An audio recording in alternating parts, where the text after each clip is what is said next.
थोड़ा गुस्से में भी आ सकता हूँ रेलवे वाली बात पे, क्योंकि ऑलरेडी रेलवे बहुत गलत कर चुकी है। रेलवे तो सेंटर का मामला है, 6 सालों में क्या लोग रिटायर नहीं हुए होंगे? और ये इसे कहते हैं कि रेलवे में सबसे बड़ी भर्ती आती है।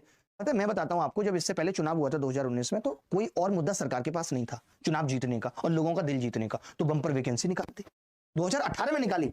अब चुनाव आया तो हल्की सी दे दी। उनको लग रहा है इस बार रेलवे की वैकेंसी से ज्यादा फर्क नहीं पड़ेगा। क्यों नहीं पड़ेगा? एमपी में भी कहां पड़ा, कोई वैकेंसी नहीं आई, हम तो चुनाव जीत गए। राजस्थान में भी कहां पड़ा, नहीं पड़ा, कहीं फर्क पड़ ही नहीं रहा।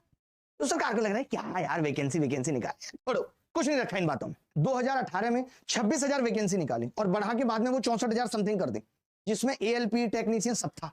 6 साल तक कोई वैकेंसी नहीं निकाली। अब जब वैकेंसी आई तो टेक्नीशियन जीरो है, केवल 5696 वैकेंसी आई है। आप 6 साल तक कोई वैकेंसी नहीं निकालते तो जो युवा तैयारी कर रहा था वो 6 साल में बुजुर्ग बन चुका है, हालात उसके और खराब हो चुके हैं।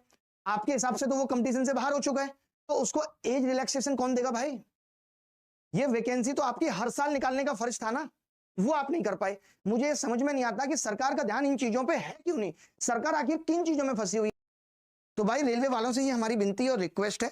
वैसे रेलवे सुन भी रही है, जैसा मुझे पता चला कि उन्होंने शिक्षकों को बुलाया भी है बात करने के लिए, कि कोरोना भी बीच में आ गया था, इतना गैप भी हुआ है, तो आपकी ये नैतिक जिम्मेदारी बनती है कि आप एज रिलैक्सेशन दें। लोग 3 साल की डिमांड कर रहे हैं, मैं कहता हूं 6 साल है तो 6 साल की दो। तुम्हारी गलती है कि तुमने बीच में वैकेंसी क्यों नहीं निकाली। इतना गैप आ कैसे गया? जितना भी हो सकता है शिक्षकों से भी और बच्चों से भी ये विनती है कि जितना सोशल मीडिया पर ट्विटर कैंपेन कर सकते हैं ताकि सरकार तक, रेल मिनिस्ट्री तक ये बात पहुंचे और रेल मिनिस्ट्री को जगाने का काम करे। ये काम हम लगातार जारी करते रहें और प्रॉपर कैलेंडर निकलना चाहिए, जैसे हर चीज का प्रॉपर कैलेंडर निकलता है। इस तारीख को क्या होगा, उस तारीख को क्या होगा, हर एक बात फिक्स होती है। 1 तारीख को बजट आएगा, 24 मार्च से चुनाव स्टार्ट होंगे, 26 को रिजल्ट आ जाएगा, भाई साहब कहां से लड़ेंगे, बहन जी कहां से लड़ेंगी, ये सब चीजें फिक्स होती हैं। तो फिर सरकार, रेलवे हो चाहे यूपी वाले हो, ये एग्जाम का प्रॉपर कैलेंडर क्यों नहीं निकाल सकते? निकालना चाहिए, बिल्कुल निकालना चाहिए। और किसी को अगर मेरी बात खराब लग रही है तो ये सब सच है जो मैं कह रहा हूँ, और सच कहना कोई बगावत नहीं है।